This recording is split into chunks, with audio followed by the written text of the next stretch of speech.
ભારત સરકાર અને ગુજરાત સરકાર તરફથી ખેડૂતલક્ષી એક મહત્ત્વનો પ્રોજેક્ટ તાજેતરમાં જ લોન્ચ કરવામાં આવ્યો છે।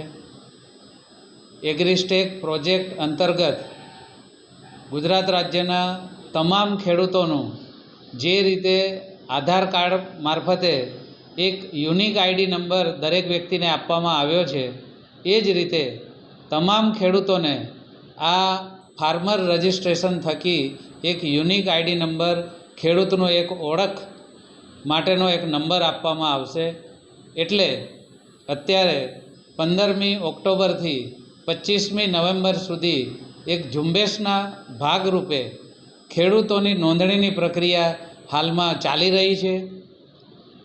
પ્રાથમિક તબક્કે પીએમ કિસાનના જે લાભાર્થીઓ છે, વડોદરા જિલ્લાના 2,04,000 જેટલા ખેડૂતો પીએમ કિસાન યોજના અંતર્ગત નોંધાયેલા છે। તેઓને પ્રાથમિક તબક્કે ફરજિયાતપણે આ ખેડૂત નોંધણીની માટે અમે પ્રયત્ન કરી રહ્યા છીએ। આ તમામ ખેડૂતોને 25મી નવેમ્બર સુધી આવરી લઈ અને તેમનું રજિસ્ટ્રેશન પૂર્ણ કરવાની સરકારશ્રીની સૂચના છે। આજની તારીખે વડોદરા જિલ્લાના 21,000 જેટલા ખેડૂતોની ખેડૂત નોંધણી થઈ ગઈ છે।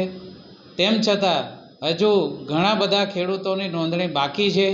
એટલે હું અપીલ કરું છું તમામ ખેડૂત ભાઈઓ બહેનોને કે તમારી આ ખેડૂત નોંધણી ફરજિયાત છે। અત્યારે ગ્રામ્ય કક્ષાએ તમામ ગ્રામ પંચાયતની અંદર વીસી મારફતે આની નોંધણી કરવામાં આવી રહી છે।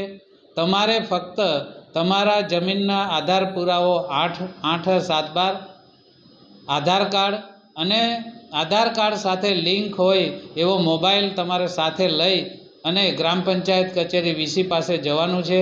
ત્યાં તમારું ઓનલાઈન રજિસ્ટ્રેશન કરી અને તમને એક ફાર્મર રજિસ્ટ્રેશનનો નંબર તમને આપવામાં આવશે।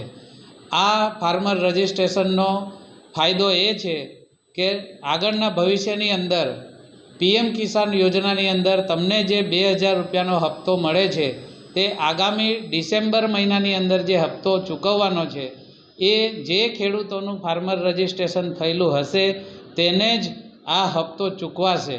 એટલે પીએમ કિસાનના લાભાર્થીઓએ ફરજિયાત 25મી નવેમ્બર સુધી આ રજિસ્ટ્રેશન કરાવી લેવું। પીએમ કિસાન સિવાયના જે અન્ય ખેડૂતો છે તેમના માટે પણ આ રજિસ્ટ્રેશન ફરજિયાત છે।